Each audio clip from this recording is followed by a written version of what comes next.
What up, YouTube? It's Kurt here. So today we're going to take a look at a card that's been out for a while. It's Gnomaterial. All right, so the reason why we're looking at this card today is because, well, the format is shifting, and now this card is actually seeing, it looks like it's seeing more play than seen before. Not in the main deck. It's people who generally agree, yes, it's terrible in the main deck because most decks in the meta want to, all decks in the meta want to go first right now, and that's why Gnomaterial isn't so good in the main deck, because all these decks want to go first. But however, people are siding it quite a lot now, as evidenced by the recent nationals in different countries and all that garbage, whatever. But anyway, people are siding more. That's all I know, without necessarily even citing my sources. I'm citing, I think, M. Cole or some other YouTuber on that one. But anyway, so Gnomaterial, let's look at what it actually functionally does. So actually, I'm experimenting with playing this in main decking this in an OTK second turn deck, into where it has more utility because you can almost always use it if you hard draw in an OTK deck. But against the meta, so we're looking at Sky Strikers and Salamangreat, Orcust, and Danger Thunder. So this has pretty good utility against a lot of the meta. So let's look at what it's best at first. All right, what it's best at is obviously against Orcust. And the thing is, Orcust is in that weird spot to where there's so many decks that kind of shade another deck, like dinosaurs in it, but then it becomes an Orcust deck. So it's a little tricky to play around that sometimes. But anyway, if you know or suspect that your opponent is playing Orcust, then they put the Nightmare. They put the Nightmare on the board, Nightmare, Cerberus, or they put the Phoenix on the board. That's when you put on. That's when you put on your Gnomaterial, and it's pretty much game over.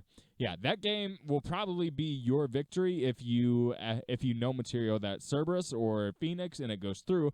No down pointing arrows, and their turn is just over. They can't make their combos, and if you can't play around like one hard drawn Fogblade after that, well, you might just have a terrible deck at that point. But yeah, I play a terrible deck too, so yeah, I'm with you on that one. But anyway, if you play it against Orcust and it resolves, like, you have like an 80 to 90% chance of winning that game. That's how good it is.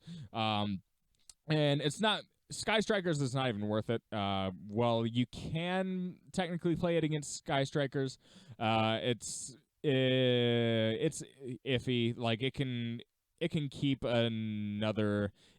Sky Strikers from using itself, but Sky Strikers have too many ways around that. Like, Ray just tributes itself off, and you can't really do anything about that. They have cards to destroy itself. But yeah, don't use it against Sky Strikers. Just don't use it. But against Salamangreat, it's actually okay. It depends. If Salamangreat's actually semi-brick, their semi-brick is literally drawing one Salamangreat monster, and maybe it's Gazelle.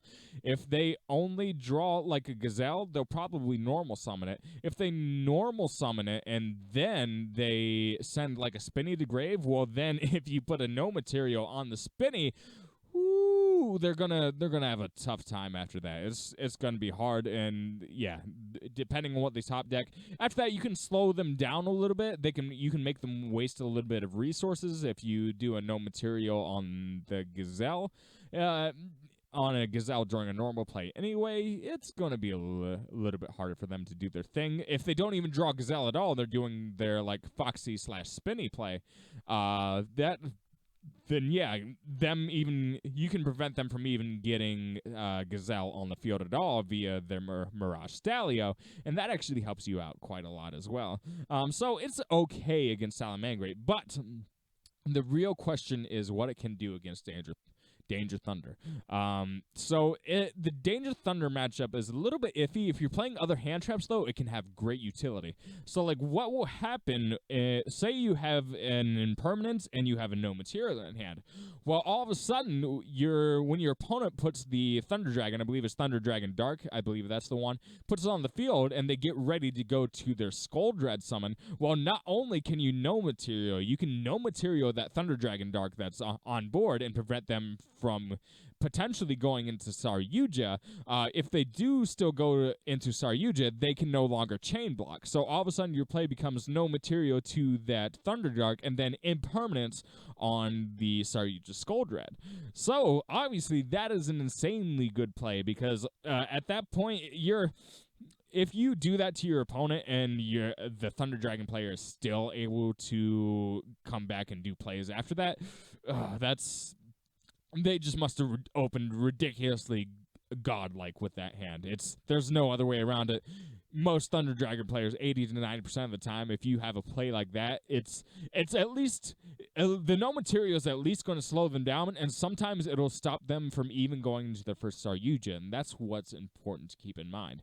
Danger Thunder, it's really degenerate. Obviously, it can fight through, sometimes it can fight through the 3 hand traps, but if you hand trap them at the right time, sometimes they're just done. So obviously, no material in the side deck. If you're already running your standards, you're running your 3 Lancia, and you're playing other things that help out your matchups and the rest of the meta, like Lancia. Maybe you're still playing the what's it called?